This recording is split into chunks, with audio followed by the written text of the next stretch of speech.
Labdien visiem!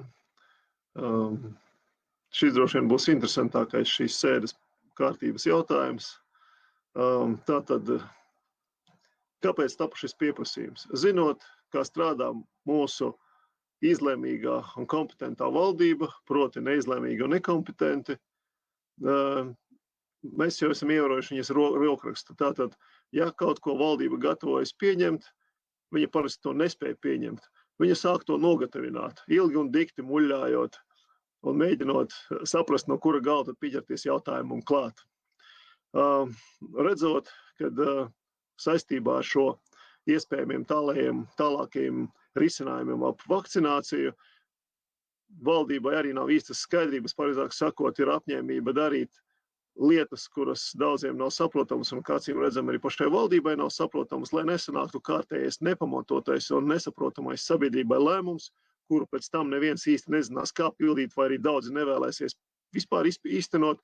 Mēs sākām laicīgi, lai palīdzētu valdībai uzdot jautājumus.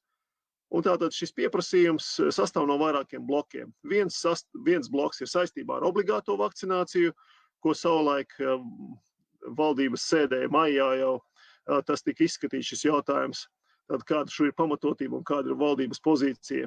Pēc tam saistībā ar iespējamām priekšrocībām vakcinētajiem, kāds tur ir šis pamatojums, kā valdība redz, kādas priekšrocības kādā veidā varētu būt tikt īstenotas un kāpēc tieši vakcinētajiem un kāpēc ne pārējiem, kāpēc tieši tikai vakcinētajiem. Par to, kā praktiski pēc tam to var īstenot. Tad šeit jautājums par šo digitālo certifikātu un viņa praktisko pielietojamību. Un vēl viens bloks bija arī par to, vai valdība, pieņemot savus viedos un ilgi pārdomātos lēmumus, ņem vērā arī citu valstu pieredzi, tajā gūtās atziņas cīņā ar šo Covid sērgu. Šādi bloki. Šis pieprasījums tika iesniegts Krišjānim Kariņam. Kā parasti Krišjānis Kariņš izvairījās nākt atbildēt un sniegt atbildes par savas valdības pieņemtajiem lēmumiem un doma gaitu. Parasti viņam ir šādas tiesības, viņš šīs savas tiesības atbildēt Saeimai uz šiem jautājumiem deleģēja veselības ministram. Uz pirmo pieprasījumu komisijas sēdi veselības ministrs izvairījās ierasties. Viņš savā vietā gribēja deleģēt jau kā vēl kādu citu. Kādas pamatot tika norādīts, šāda lietu kārtība neatbilst ne Satversmei, ne arī demokrātiskas valsts principiem. Tātad, ja mēs esam parlamentāra republika, tad vismaz elementāru pašcieņu Saeimai vajadzētu saglabāt un likt pildīt vismaz attiecībā pret Saeimu tās tiesību normas un tos demokrātijas principus, kādi ir noteikti mūsu Satversmē un mūsu likumos. Uz nākošo sēdi ministrs ieradās veselības ministrs un ar savu uzvedību, ar savu pozu, ar to, kas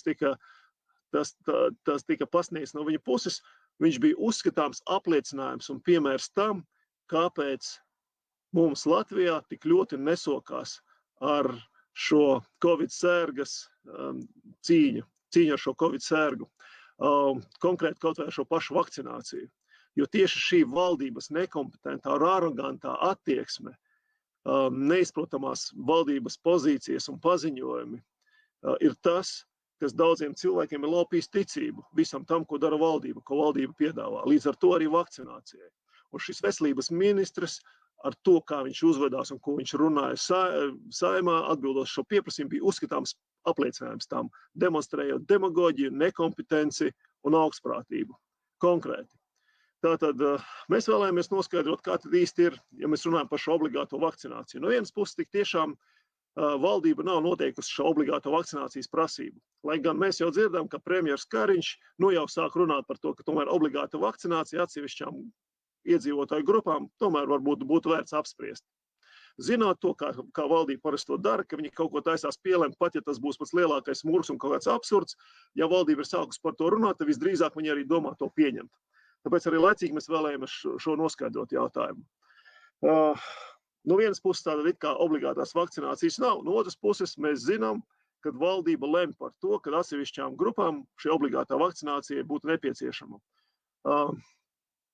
Mēs vēl vairāk, ir tādi ministru kabineta 360 noteikumi, kuros jau ir konkrētas prasības paredzētas konkrētiem pakalpojumu sniedzējiem. Tad proti, ja mēs runājam par šiem skaistumkopšanas pakalpojumiem, tad tur jau valdība ir paredzējusi šādu obligāto vakcinācijas prasību. Pamatoti, kad mēs paprasījām, kā Pauļuta kungs pats, kā valdība, mēs bijām uzdevuši šo jautājumu valdībai, kā tad valdība pati redz šo pamatojumu, cik tas viņai pašai šķiet samērīgi, ka kādai iedzīvotāju grupai tiek uzlikts šāda obligāta prasība būt vakcinētam, vai arī tu nevarēsi gūt sev iztiku. Pirmkārt, ministrs nemaz nebija lietas kursā, ka valdība kaut ko tādu ir lēmusi. Viņš mēģināja iestāstīt Saeimas deputātiem, kad šādas prasības nav, un šeit, lai nebūtu šaubu par to, ka tā bija nekompetence vai ir apzināti meli, es citēšu pašas šīs valdības pieņemtos kabineta noteikumus 360. 97. pantu, kurš nosaka to, ka attiecībā, ja mēs runājam par šo skaistumu kopšanu, tad uz frizieru, manikīra, pedikīra, podologa pakalpojumu sniedzējiem šo noteikumu 38 prim 27 punktā minētās prasības, tas ir kā reiz saistīts ar vakcināciju, par vakcinācijas un pārslimošanas faktu apliecinājumu netiek piemērots līdz 2021. gada 1. septembrim. Tad kabineta noteikums jau ir paredzēts šī obligātā prasība, kura tiks īstenota 1. septembrī. Ministrs meloja, ka neko tādu valdība nav lēmusi. Un, diemžēl, deputāti uzskatīja par pilnīgu patiesību. Līdz ar to mums izveidās diezgan asa debate, kuras mēģināja ministram parādīt, kā viņa arogantā pozīcija, pie kā noved daļu sabiedrības, ka daļu sabiedrības kļūst, zaudē šo uzticēšanos. Arī par šo pašu vakcināciju runājot, ministrs maldināja, mēģināja melot Saeimas deputātiem, mēģināja iestāstīt vienkārši acīm redzamus melus, par to, ka visas šīs Covid vakcīnas ir izgājušas pilnībā visus šos klīniskās pārbaudes posmus. Lai gan tas ir labi zināms visiem, ka tas vēl nav noticis fakts, ka viņas vēl nav līdz galam izgājušas šos klīniskās pārbaudījuma posmus. Un to var uzskatām katrs pārliecināties, ja ieietu Eiropas Eiropas zāļu aģentūras mājaslapā, kur ir šo vakcīnu atļaujas, ar kādiem nosacījumiem, ar kādām atrunām viņas ir izsniegtas. Kad es mēģināju norādīt ministram uz to, ka principā ar savu šo pozīciju, tas ir tas veids, kādā veidā tiek, ar šādu valdības pozīciju, paužot šādus nepamatotus apgalvojumus, melus, kurus ļoti viegli pārbaudīt, tad ministrs mēģināja uzbrukt un mēģināja vispār pieprasītājiem norādīt, ka bez mazai šeit ir valsts apdraudējums. Par to, ka viņa vārdi tiek apšaubīti. Lai gan, kad viņam tika prasīts, kurš tad konkrēti ir vakcīna ir līdz galam izgājušo procesu, tad viņš to nevarēja nosaukt. Atsaucās uz šo Eiropas zāļu aģentūras reģistrācijas lēmumu, atkal demonstrēja savu nekompetenci. Acīm redzam, viņš atkal nebija iepazinies, jo nebija redzējis, kas ir rakstīts šī lēmuma. Jo šī lēmuma tieši otrādi pretēji, tas arī paskaidrots.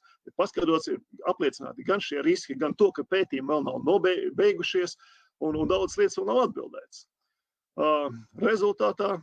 Rezultātā, kas ir amizants šī visā stāstā, ka dažs labs deputāts nopirkās uz šādu šī ministra pareizi nostādīto balsi, kā es saprotu, pēc kompetences laikam ir tā, ka ministrs domā, ka viņš skaisti un pareizi runās, tad ar to arī pietiek. Nav svarīgi, kas tiek runāts. Nav svarīgi vispār nekāda argumentācija, nekāda faktu pamatotība.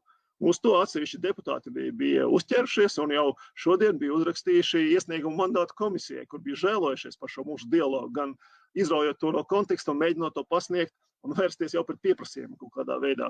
Diemžēl mēs viņu neizskatījām, mēs labprāt būtu bijis uz šo pieprasījumu atbildējis mandātu komisijā un padebatējis, un ar faktiem mēs noskaidrotu, kuram tad bijusi patiesība un kurš ir tas, kurš izplata nepatiesu informāciju. Nākošais bloks, tātad runājot par šo visu, tad par obligāto vakcināciju sanāk diezgan amizanti. Pašlaik tā pozīcija, pie kuras pieturas valdība un mēģina iestāstīt sabiedrībai, tas apmēram kā savulaik Staļins ar kolektivizāciju. Kad kolektivizācija bija brīvprātīga. Tikai, ja jūs neiestājaties kolhozā, tad jūs aizsūtīja uz Sibīriju. Apmēram tā tagad jūtās daļa sabiedrības, kuriem šī brīvprātīgā vakcinācija tiek uzlikta. Tālāk, runājot par priekšrocībām. Tas, ko mēs vēlējamies noskaidrot, par cik atkal kaismīgi tika stāstīts, kad vakcinētās personas nerada nekādus riskus, mēs palūdzām iesniegt šos pētījumus. Kas tad to apliecinātu, lai nebūtu vienkārši, ka tie vienkārši tukši vārdi. Un atbildē bija iesniegta virkne saites internetā, kur varētu iepazīties ar pētījumiem. Diemžēl šie visi pētījumi bija par kaut ko citu. Nevis par riskiem, kurus vakcinētas personas nerada citiem, bet par šiem risku samazinājumu, kāds rodas pašām vakcinētajām personām. Kad es lūdzu veselības ministram, tika lūgts nosaukt kaut vienu pētījumu, kur tad īsti ir tas, kas viņam tika jautāts no tiem visiem. Viņš tā arī nespēja atbildēt. Tad tika pieslēgta veselības ministrijas atbildīgās amatpersonas, kuras solīja, ka tādi pētījumi esot un ka viņi tomēr atsūtīšot, lai gan uz doto brīdi neviens neko nevar pateikt, kur tāds ir. Joprojām tas netika atsūtīts. Atkal tukša muldēšana sanāca. Tālāk. Mēs runājam arī par to konkrēti, kā tiks īstenotas, kā tiks reāli īstenotas šīs priekšrocības. Jo ir acīm redzami, ka šis mehānisms, lai teorijā pašiem ministriem, pašai valdībai viņš šķiet ļoti vienkāršs un ērti piemērojams, patiesībā uzreiz praktiski, ja cilvēks kaut mazliet iedziļinās un ieiet reālajā situācijā, viņš redzēs, ka tas nav maz tik vienkārši. Un to mēs arī uzskatām redzam, kas ir noticies, kaut vai par šo pašu certifikātu kontroli. Kad teorijā skaisti izliktais princips, kad tagad varēs saņemt vakcinētie kaut kādas priekšrocības, teiksim, telpās baudīt maltīti, tad mēs redzam, ka neviens restorāns tam vispār gandrīz nav gatavs. Visi ir attiekšies, lai gan bija gatavojušies, pašlaik es nezinu, vai ir kāds, kas būtu gatavs to īstenot, bet lielākoties visi tie, kas cerēja uz to, atsakās no šīs iespējas, jo viņi vienkārši praktiski grūti īstenot. Savukārt ministram, kad tika jautās, kā praktiski jūs domājat to īstenot, viņš augstprātīgi atkal atbildēja, tad katrā restorānā būs kāds telefons, kurš ir spējīgs nolasīt šo digitālo certifikātu. Un tā ir visa izpratne par šo situāciju. Viss, kas ir, kā viņi redz, kas viņiem ir, kas būtu nepieciešams, lai reāli praktiski šo procesu varētu īstenot. Ne par darba organizāciju, ne par to, ka būs vajadzīga persona, kas to visu kontrolē, kādam, kas to atbild, un tam līdzīgi, un tam līdzīgi, un tam līdzīgi. Vienkārši parāda vēlreiz uzskatāmi, cik atrauti no realitātes, nekompetenta un vārga ir šī valdība.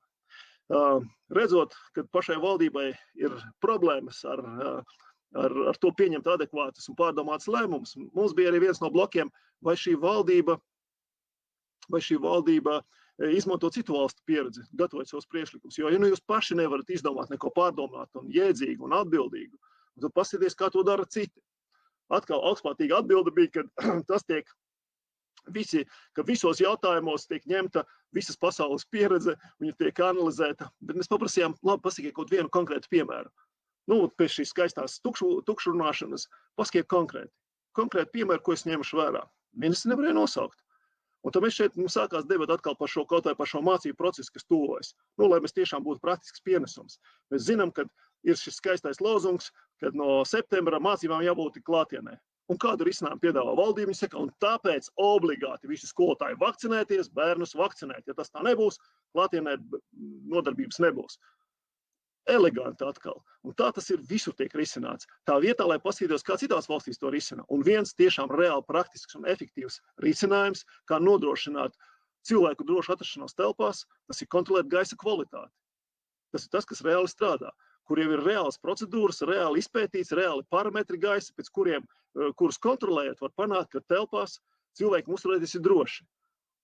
Un šī valdība tā vietā, lai laicīgi sāktu risināt šos būtiskos jautājumus, kaut vai par šo pašu skolu, kas viņiem būtu jārunā par šo mācību procesu, un atrisināt tiešām organizēt, tātad viens ir gan šo tehnisko nodrošinājumu, lai šo ventilāciju varētu nodrošināt, gan organizatorisko nodrošinājumu, kā skolā mācību procesu veidot.